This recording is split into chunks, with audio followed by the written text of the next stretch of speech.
Thank you for taking 10 to watch CNN 10. I'm Carl Azus at the CNN Center. We're happy to see you this Wednesday. The violence is getting worse in a special administrative region of China. Massive protests have been going on in Hong Kong for more than 5 months now, and police say what happened early this week has pushed society to the brink of a total breakdown. They blame rioters for the ongoing violence in the city.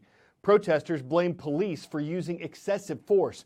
The demonstrators have made 5 demands of their government. 1 has been met, but Hong Kong's leader, Carrie Lam, has refused to meet the other 4, which include her resignation, an investigation into police actions, the release of protesters who've been arrested, and more democracy in Hong Kong. The city used to be a British colony. Its residents generally have more freedoms than those in mainland China. But China says it ultimately has control over Hong Kong and that it supports the city's leader. More than 300 demonstrators were arrested on Monday and Tuesday alone. They've set fires, built barricades, disrupted transportation, and thrown gasoline bombs at police. Police have fired tear gas at them, and on Monday, an officer shot and injured a protester with a live round. The policeman said he was afraid the protester would try to take his gun. An international human rights group called the shooting a reckless use of force. Also on Monday, the BBC reports that a person who spoke out in favor of China was set on fire by the protesters. The violence is having ripple effects across the city. We are in downtown Hong Kong, the heart of the financial district of luxury shopping. Demonstrators had occupied this square. Police ran them out with several rounds of tear gas and then detained dozens. And now a force is leaving and they're being pursued by residents. Come take a look at the defensive posture they're taking right now. This is not a police force that feels secure and confident in its own city. And it gets to the heart of the problem here. The administration is relying on this police force. A substantial portion of the population does not agree with the policies. And you get scenes like this, with the crowd hurling abuse and curses at them. And there is no end in sight to these sharp political divisions and this crisis that has plunged Hong Kong into economic recession, the worst crisis the city has seen in a generation. Ivan Watson, CNN, Hong Kong.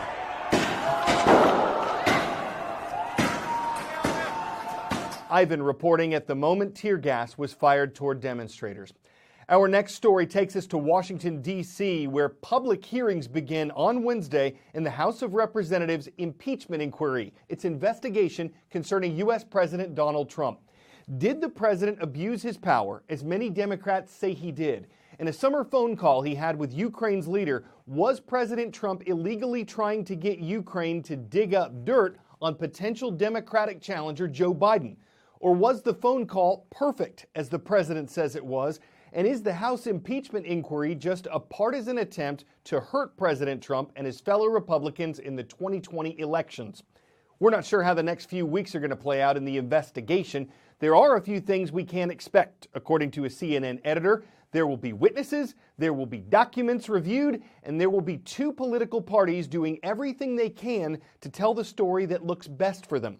As far as the process itself goes, CNN's Tom Foreman explains what to expect with that. Any effort to impeach a president must begin in the U.S. House of Representatives. The Constitution says so, and even though such efforts are exceedingly rare, certain procedures are more or less standard. Most often, the Judiciary Committee kicks it off, although other committees may be involved, by investigating allegations which have been raised against the president. Now, this can happen with or without a vote to authorize an impeachment inquiry. We've had such votes in other impeachment proceedings, but the law doesn't require it. In any event, what comes next is lawmakers from both parties listening to witnesses, reading documents, and reviewing evidence to see if the president might have engaged in treason, bribery, or other high crimes and misdemeanors, such as using the office for personal gain or abusing power. If they think he has, then those committees can push for a full vote of the House on articles of impeachment, A simple majority can impeach the president. Does this mean he is guilty? No, not necessarily. Does it remove him from office? No, not necessarily. All this really does is formally charge the president and move the process over to the Senate, where the Senate must hold a trial according to the Constitution. The Chief Justice of the Supreme Court, John Roberts, would sit up front presiding, while House impeachment managers would present the charges against the president, and the president's lawyers would dispute them. Witnesses can be called, questions can be raised, senators sit and serve as jurors in all of this. Many pitfalls could come up to short-circuit the process, but so far, Republican leadership has suggested any trial would be allowed to run its course. At the end, each senator must deliver their verdict. If 2/3 say guilty, then the president is convicted and would be removed from office, something that, despite 3 serious pushes toward impeachment, has never before happened. 10-second trivia. Which of these companies was founded in 1998 by Larry Page and Sergey Brin? Facebook, Google, Microsoft, or Amazon?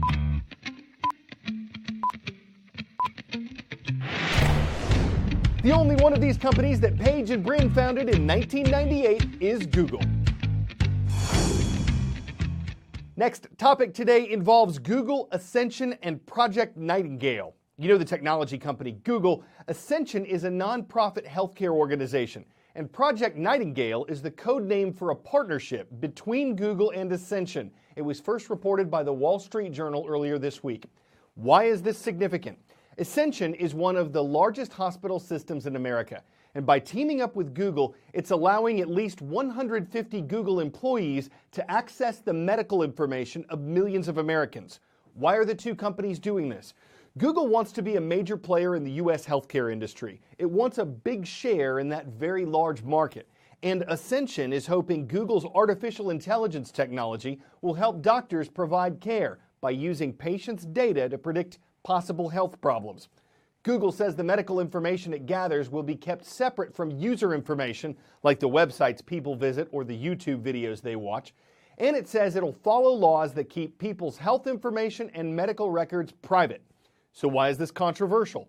Well, Google does not need to notify patients whose medical information it gathers, so they may not know if Google has accessed things like test results, birth dates, or diseases they've been diagnosed with.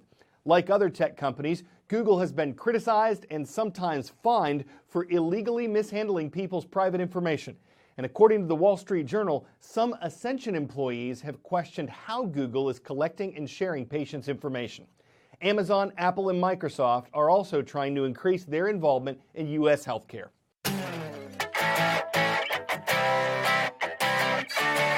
Last headline of the day: Florida man goes kayaking, captures monkeys raining from the sky.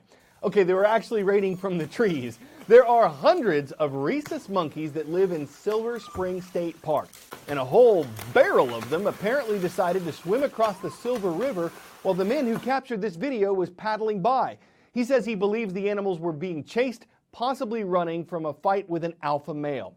So better to run than to be left in rhesus pieces. I'm not going to have a better pun than that. We'll just leave it there. I'm Carl Jesus, and that's all the monkeying around we're going to do today on CNN.